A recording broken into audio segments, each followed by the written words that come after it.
हमारे साथ सीधे जुड़ने जा रहे हैं दीनदयाल उपाध्याय मंडल के महामंत्री शरद राठौर जी। आइए उनसे विशेष चर्चा करते हैं नूह में हुए हिंसा को लेकर। साथ में रायपुर पश्चिम के विधायक विकास उपाध्याय के द्वारा महंगाई की बात कर रहे हैं और साथ ही रायपुर में जगह जगह पे गड्ढे हुए जा रहे हैं। आए हुए बरसात में लोग इससे काफ़ी परेशान नजर आए। इन सब के बारे में चर्चा करते हैं हम शरद राठौर जी से। पहले तो सर न्यूज़ CG24 में आपका बहुत बहुत स्वागत। धन्यवाद। नूह में हुए हिंसा को लेकर विशेष समुदाय के द्वारा जब शिव यात्रा निकाल रहे थे, पद यात्रा निकाल रहे थे, उस दौरान पत्थरबाजी हुआ, गोलीबाजी भी हुआ, साथ में तलवार भी लहराया गया। इसको लेकर आपका क्या कहना? सबसे पहले तो मैं ये कहना चाहूँगा कि जो विशेष समुदाय है, जैसे ही इनकी संख्या बढ़ती है तो ये जो भाईचारे का ढोंग जो कांग्रेस हिंदू समाज के लोगों को, सनातन समाज के लोगों को सिखाती है कि भाईचारे के साथ मिलकर रहना चाहिए या भाईचारा आपस में बनाकर रहना चाहिए, तो ये जैसे ही संख्या में 50% से ऊपर हुए तो वो जो सारा भाईचारे का जो ढोंग है वो भाईचारे का ढोंग खत्म हो जाता है।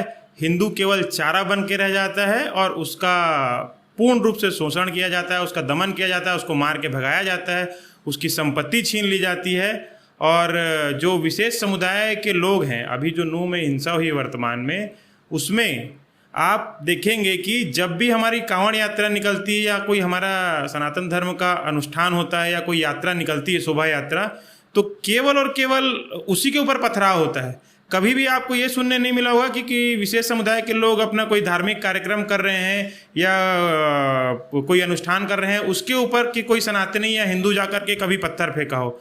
हमेशा आपको ये सुनने के लिए मिलता है कि जैसे ही कोई कांवड़ यात्रा निकलेगी या हिंदुओं द्वारा कोई शोभा यात्रा निकलेगी तो उसके ऊपर पथराव किया जाता है। तो इससे जो विशेष समुदाय के लोगों के ऊपर की जो मानसिकता है वो भी लोगों को पता चलती है कि वो कैसे हिंसक प्रवृत्ति के लोग हैं।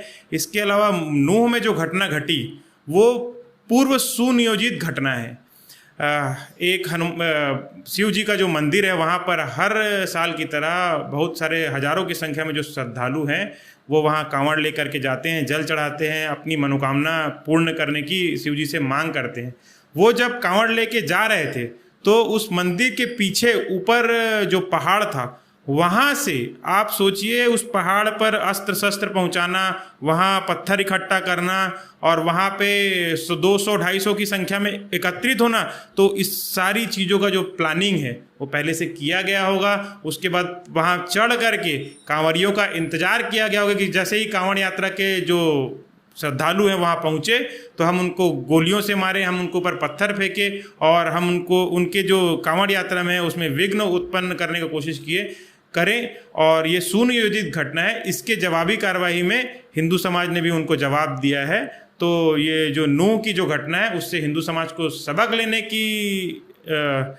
लेना चाहिए। और इसके अलावा जो भाईचारे का जो नकली ढोंग है जो कांग्रेस पार्टी बांट रही है हिंदू समाज के लोगों को दे रही कि भाईचारा, यदि भाईचारा होता तो भारत का बंटवारा 1947 में नहीं हुआ होता। अगर ये भाईचारा होता तो भारतीय जनता पार्टी, बजरंग दल और ये जो मीडिया वर्तमान में इलेक्ट्रॉनिक मीडिया है इसके आने से पहले, क्योंकि कांग्रेस के लोग भारतीय जनता पार्टी, बजरंग दल और इलेक्ट्रॉनिक मीडिया को हमेशा ये दोष देते हैं कि इनकी वजह से दंगे फैलते हैं, इनकी वजह से असांप्रदायिक जो माहौल है वो बनता है। लेकिन 1947 में ये तीनों अस्तित्व में नहीं थे, उसके बाद भी भारत देश का बंटवारा हुआ। तो इससे विशेष समुदाय की मानसिकता और कांग्रेस की रीति नीति जो है वो स्पष्ट होती है।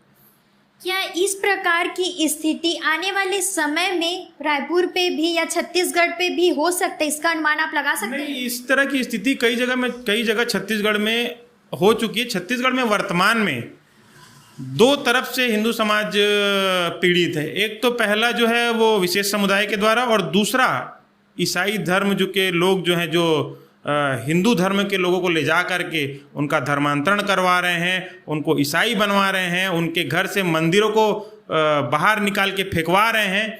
तो हम इस समय सनातन धर्म जो छत्तीसगढ़ में है वो दो तरफा वार झेल रहा है। और इस ऐसी स्थिति में मैं सभी सनातन धर्म के लोग, हिंदू समाज के लोगों से ये निवेदन भी करूँगा कि मिल करके एक साथ आ करके डट करके इस विकट परिस्थिति का सामना करें। और जो विशेष समुदाय है वो विशेष करके शहर के 20 शहर में पहले कब्जा करता है, उसके बाद धीरे धीरे पैर पसारता है, और जब वो 50% 60% से अधिक हो जाता है तब वो हिंदुओं पर निश्चित रूप से हमला करता है। और वैसी स्थिति मुझे छत्तीसगढ़ में और रायपुर में भी कई जगह देखने को मिल रही है, और आगे में अगर हिंदू समाज नहीं जागता है तो उसको भी नूह जैसी घटना का सामना करना पड़ेगा। वही अब हम बात करते हैं रायपुर पश्चिम की। तो नरेंद्र मोदी के प्रधानमंत्री के द्वारा मन की बात रखा जाता था, है ना। इसी के बीच में कांग्रेस के जो विधायक विकास उपाध्याय जी हैं, उनके द्वारा यहाँ महंगाई की बात किए जा रहे हैं। इनको लेकर आपका क्या कहना है? पहली बात तो विकास उपाध्याय जी हैं, तो उनका नामकरण जो है वो फोटोबाज विधायक के नाम पर है। उनको लोग फोटोबाज विधायक कहते हैं। उनका केवल और केवल एक ही काम है कि जगह जगह जाओ, अपना प्रचार प्रसार करो, लोगों से मिलो, लोगों के कंधे में हाथ डालो, उनसे गले मिलो, उनसे हाथ मिलाओ, और कैसा है भाई, क्या है भाई, बस इतना बोल करके आगे निकल जाओ। उस भाई की जिससे वो हाथ मिलाते हैं, उसकी जो परेशानी है ना उसके बारे में वो सुनना चाहते हैं, ना उसके लिए कुछ काम करना चाहते हैं। केवल लोगों को ये बताते हैं, देखो जी विधायक आ गया और कितना मिलनसार विधायक है, और बस ये मिलनसार व्यवहार देखो और मुझे वोट दो। इसके अलावा अगर आपको बिजली, पानी, रोड, नाली, रास्ते और किसी की भी ज़रूरत है तो इसके लिए मैं कुछ नहीं कर सकता। मैं केवल फोटोबाज विधायक और फ़ोटो खिंचवाने का काम करता हूँ। वो महंगाई के लिए कुछ दिन पहले मैंने देखा कि विकास उपाध्याय जी प्याज, टमाटर, आलू और ये सब लेकर बैठे हुए थे। तो मैं विकास उपाध्याय जी से पूछना चाहूँगा कि क्या हर बार बरसात में टमाटर का रेट नहीं बढ़ता? क्या प्याज का जो रेट है वो हर बार नहीं बढ़ता? जब टमाटर 10 रुपये किलो या 5 रुपये किलो आ रहा था तो स्टोर करके रख लेते विकास उपाध्याय जी और खाते उसका चटनी बना करके। लेकिन वो दिखावा, क्योंकि अभी जो रेट बढ़े हुए हैं उससे किसानों को भी फायदा हो रहा है। वो भी बेचारे जब सब्जी लगाते थे, जब 5 रुपये 10 रुपये किलो में बेचते थे तो उनको बहुत सारी सब्जियां अपनी फेंकनी पड़ती थी। आज उनके टमाटर और बहुत सारी चीज़ों का मूल्य बढ़ा है। ये ना ही तो टमाटर सब्जी पे कोई GST लगता है, न वो डायरेक्ट खेत से लाते हैं, सामान्य जनमानस को बेचते हैं, उससे प्रॉफिट कमाते हैं और अपने घर चले जाते हैं। अगर किसान इस समय टमाटर और सब्जियां बेच करके थोड़ा अधिक मुनाफा कमा रहा है तो विकास उपाध्याय के पेट में दर्द हो रहा है और उनको राजनीति करने का एक मौका मिला है। आप पेट्रोल पर जो GST लगाते हैं, GST लग रहा है, उसमें से बहुत अधिक मात्रा में GST, माफ़ कीजिएगा, GST नहीं लग रहा, जिसमें जो टैक्स लगता है पेट्रोल में, उसमें से बहुत अधिक मात्रा में स्टेट गवर्नमेंट को भी जाता है। आप उस स्टेट गवर्नमेंट से बात करिए और उस पर से टैक्स हटवा दीजिए पेट्रोल पर से। अगर आप इतनी महंगाई की बात करते हैं और इतना ही आपको जनता का ख्याल है तो आप अपना एक काम कीजिए, पेट्रोल पर से जो आप टैक्स लेते हैं उसको हटवा दीजिए ना। लेकिन यहाँ पे केवल फोटोबाजी की राजनीति है, इसलिए विकास उपाध्याय जी जगह जगह घूमते हैं, फोटो खिंचवाते हैं और लोगों को ये बताते हैं कि देखो भाई इतना अच्छा विधायक हूँ मैं, मुझे फिर से जितवा देना। आप काम के बारे में पूछ लेंगे तो उनके पास एक काम नहीं है गिनवाने के लिए, वो केवल और केवल फोटोबाजी की राजनीति करते हैं। वहीं रायपुर पे जगह जगह पे गड्ढे नजर आ रहे हैं। आए हुए बरसात में पानी से भरा हुआ है, जिससे रास्ते चलने वाले लोगों को काफ़ी परेशानी हो रही है। इसको लेकर आप क्या करेंगे? पहली बात तो कोई प्लान जो है कांग्रेस पार्टी के पास है नहीं। बस यहाँ आज छोटा सा निर्माण करना तो यहाँ पे कर दीजिए, अगर कल को कोई उठ के बोल दिया भैया इससे 50-100 वोट और मिल जाएंगे तो वहाँ जाके कोई निर्माण कर दीजिए, फिर उसके विरोध में कोई लोग खड़े हो जाएंगे तो उसी निर्माण को तोड़वा देना।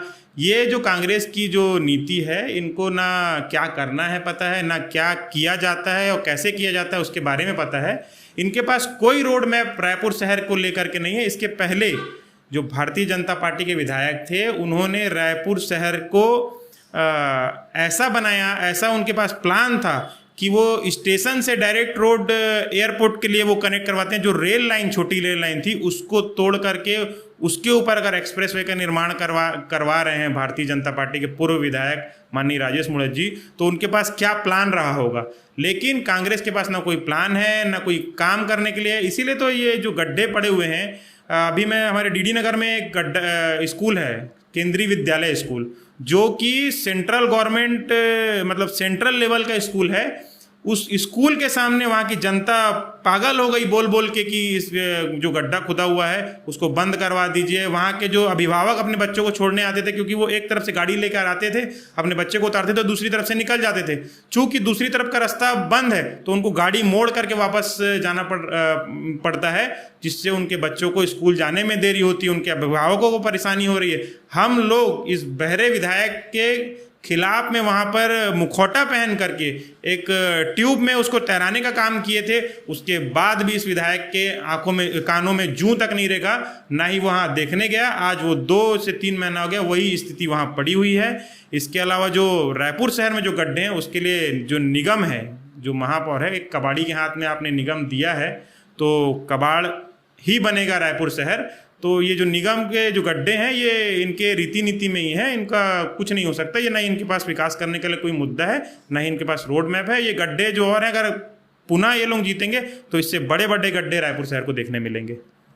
बहुत बहुत धन्यवाद आपका अमूल्य समय निकाल के हमें दिया। जी धन्यवाद आपका भी।